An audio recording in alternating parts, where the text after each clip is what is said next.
कृष्ण जन्माष्टमी को लेकर पूरे देश में तैयारियां जोरों पर है, लेकिन कोरोना महामारी के चलते जन्माष्टमी पर क्या प्रभाव रहेगा और किस तरह की तैयारियां चल रही है इंदौर के इस्कॉन मंदिर में और राधा रास बिहारी के लिए किस प्रकार के भोग श्रृंगार का बंदोबस्त किया जा रहा है, जानने के लिए आइए ले चलते हैं आपको इंदौर के इस्कॉन मंदिर।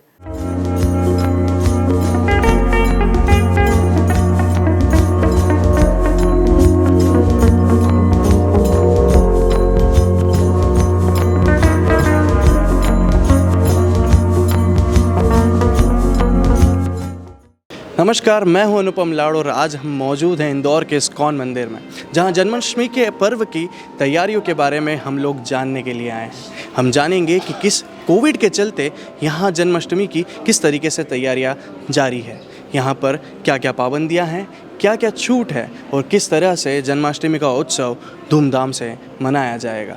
बड़ी ही धूमधाम से मनाने जाने वाला जन्माष्टमी का यह उत्सव पूरे देश में ही बड़े भव्य तरीके से मनाया जाता है, लेकिन अगर कृष्ण की बात की जाए तो इस्कॉन मंदिर से हमारे जहन में सबसे पहले उठता है। इसी के चलते आज हम मौजूद हैं इस्कॉन मंदिर में और बात कर रहे हैं यहाँ के प्रेसिडेंट महामन दास जी से।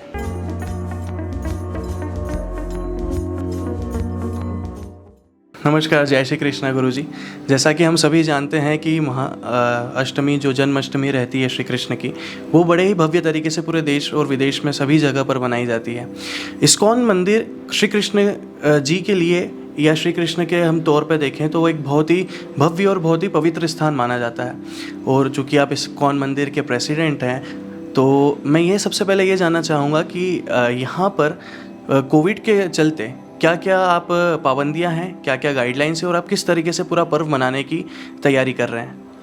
अनुपम लाड जी, मेरा सौभाग्य है आज मृदु भाषा में आने का और हमारे सब भक्तों का इस्कॉन इंदौर में और आप सबका स्वागत है। इस पेंडेमिक काल में हमारे ज़्यादातर प्रोग्राम तो ऑनलाइन ही रहेंगे और कल से ये शुरू हो जा रहे हैं। ऑलरेडी भागवत कथा शुरू हो गई है, ऑनलाइन हो रही है। कुछ दर्शक, कुछ श्रोता यहाँ में भी आते हैं और पूरी तरह से गवर्नमेंट ने दिए हुए कोविड के गाइडलाइंस हम फॉलो कर रहे हैं। और मंदिर आज सैनिटाइज पूरा हो गया है। कल, परसों और नेक्स्ट डे भी हर रोज़ सैनिटाइज होगा। ये जो गवर्नमेंट के रेगुलेशंस दिए हैं बहुत स्ट्रिक्टली उनको फॉलो किया जाएगा। सबको मास्क पहनना ज़रूरी होगा और सोशल डिस्टेंसिंग करनी पड़ेगी और अन्य तरह से हमारे को पुलिस का सहयोग और हमारी सिक्योरिटी का सहयोग मिल रहा है। ये बहुत ही हर्ष की बात है। यही उत्सव जो हमारे फाउंडर आचार्य प्रभुपाद जी ने, प्रतिष्ठाचार्य ने 1965 में एक मालवाहक जहाज के ऊपर जन्माष्टमी मनाई थी, वही जन्माष्टमी आज विश्व भर में मनाई जा रही है उनकी कृपा से। और चैतन्य महाप्रभु जी का कहना था दुनिया के हर एक नगर, ग्राम और देश में उनके नामों का प्रचार होगा। हम सब आपको निमंत्रण देने ऑनलाइन जाइए इस प्रोग्राम्स के लिए और जहाँ तक हो सके यहाँ में भी आएंगे, दर्शन करेंगे और कोविड की गाइडलाइंस अवश्य पालन करने का है इसका। हमेशा गुरु जी देखा जाता है कि इस्कॉन मंदिर के श्रृंगार जो होते हैं कृष्ण जी के, वो एक अलग ही रूप और अलग ही एक व्यक्तित्व कृष्ण जी का साझा करते हैं। मैं वही जानना चाह रहा था कि इस बार ऐसा क्या खास है श्रृंगार के चलते? जी, बहुत सुंदर प्रश्न है।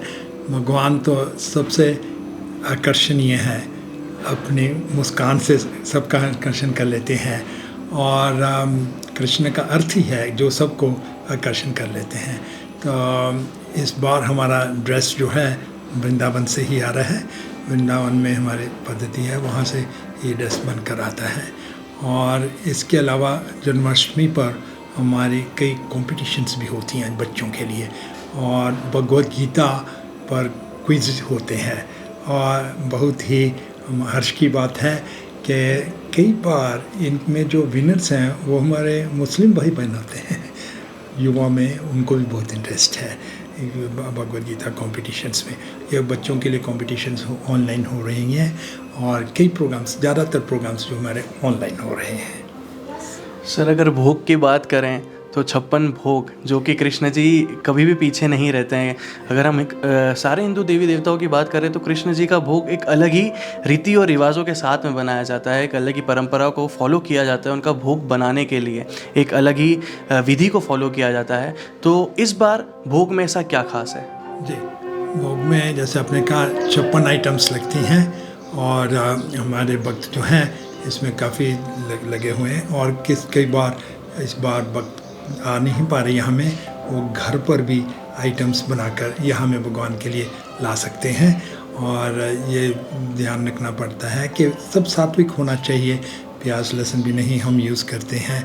और शुद्धता सबसे बड़ी बात है कि भाव देखते हैं भगवान, हमारा वो भाव होना चाहिए, हमारा पवित्रता होने, प्रेम जितना अर्पण करेंगे चाहे छोटी सी भी वस्तु हो लेकिन भगवान स्वीकार कर लेते हैं, भाव देखते हैं हमारा। सर अगर प्रसादी के रूप में बात की जाए तो सबसे मुख्य प्रसाद जो कृष्ण जी को चढ़ता है वो पंचामृत चढ़ता है, तो इसकी क्या विशेषता है? जी, पंचामृत इसलिए 5 गऊ से निकले हुए, गऊ का दूध, गऊ का दही, घी, इस मिलावट होती है। 5 अमृत जो है भगवान को दूध से बनी वस्तुएं, दही हो चाहे पनीर, माखन, घी, ये चीज़ें बहुत ही पसंद हैं, इसलिए माखन चोरी के नाम से प्रसिद्ध है या दही चोरी के नाम से प्रसिद्ध हैं। और क्योंकि उनका स्नेह अपनी गायों से है और गाय भी उनके लिए बहुत विशेष स्पेशल क्वालिटी घी दे प्रोड्यूस करती थी। मेरा एक आखिरी सवाल है गुरुजी कि हमेशा 12 बजे की जो मटकी फोड़ी जाती है, 12 बजे का जो कार्यक्रम होता है कृष्ण जन्माष्टमी के समय पर, वो बड़ा ही भव्य और बड़ा ही बड़े पैमाने पर होता है। क्या इस बार भी हमें वो कुछ ऐसा देखने को मिलेगा या इस बार कुछ पाबंदियों के साथ में हमें वो कुछ देखने को मिलेगा? हाँ, नहीं, इस बार हम ज़्यादा, जैसे हमने कहा, बच्चों के लिए कॉम्पिटिशन्स रहेंगी ऑनलाइन और सब लोग ज़्यादा, कीर्तन का सबसे ज़्यादा महत्व है। कोई भी अनुष्ठान की सफलता के लिए हमको कीर्तन करना आवश्यक है और भागवत का पाठ करना है। हमारे परंपरा में, इस्कॉन के परंपरा में ज़्यादा बल दिया जाता है भागवत कथा और हरि नाम संकीर्तन को, चाहे जाप हो और अभिषेक तो होगा ही, 12 बजे अभिषेक होगा रात्रि को। और ये जो मटका फोड़ने का जो है उतना नहीं हम करते और ख़ासकर कोविड की स्थिति में वो तो हम करेंगे नहीं। सर अगर फूलों की बात की जाए जो श्री कृष्ण के चरणों में अर्पित किए जाते हैं, अगर उस पुष्पों की बात की जाए तो वो भी इस्कॉन मंदिर में हमेशा, या कई बार तो ऐसा भी हमें देखने को मिलता है कि विदेशों से भी फूल मंगवाए जाते हैं। इस बार कुछ ऐसा हो रहा है या नहीं हो रहा है? चाहे विदेशों से नहीं आए पर फूलों का इंतज़ाम तो हो ही रहा है, अलग अलग देश के बागों से आ रहे हैं। क्योंकि एक छोटा सा प्रसंग सुनाऊंगा, जब कुरुक्षेत्र का युद्ध समापन हो गया और श्री कृष्ण जी वापस द्वारका लौटना था तो युधिष्ठिर महाराज ने कृष्ण जी से निवेदन किया, आपने हमारे लिए इतना कुछ किया, जब भी हम कोई भी समस्या में थे हमेशा हमारा सहारा दिया, अभी अब जा रहे हो, आप, मेरी इच्छा है कोई उपहार ले लो, मेरा पूरा कोष आपके लिए खुला है, जो भी चाहो आप ले लीजिए, पूरा चाहो तो पूरा लीजिए। कृष्ण जी ने कहा तो मुझे तो 5 तरह के फूल चाहिए, 5 तरह के पुष्प से मैं संतुष्ट हो जाऊँगा। तो इस तरह से कृष्ण जी पुष्प से बहुत संतुष्ट होते हैं और उनके गले में वैजयंती माला भी पहनी रहती है। तो फूल का सजाना, हार बनाना, कल से फूल बंगला बनना शुरू हो जाएगा यहाँ में, कल यहाँ में फूल बंगला बन जाएगा श्री ठाकुर जी की प्रसन्नता के लिए। और लोग फूल चढ़ाते रहेंगे, हार चलाते रहेंगे और प्रसादी माला लेते रहेंगे, प्रसाद भी लेते जाएंगे। बहुत बहुत धन्यवाद गुरुजी आपका, आपने हमें समय दिया, इसके हम आभारी रहेंगे। और ऐसे ही सर जन्माष्टमी के अवसर पर आपने हमें जो इतनी जानकारी दी है इसके लिए हम आपके सदैव आभारी रहेंगे। और ऐसे ही आपसे हम अपेक्षा करते हैं कि आप ऐसे ही आगे बढ़ते रहें और आपका हम आशीर्वाद लेकर हम भी आगे बढ़ते रहें। बहुत बहुत धन्यवाद गुरुजी। आपका भी बहुत बहुत धन्यवाद अनूप लाड जी। और मृदु भाषा में आना मेरा सौभाग्य रहा और मेरा निवेदन है कि आप जरूर जुड़िए, चाहे ऑनलाइन जुड़िए और अगर संभव हो तो मंदिर में आ जाइए।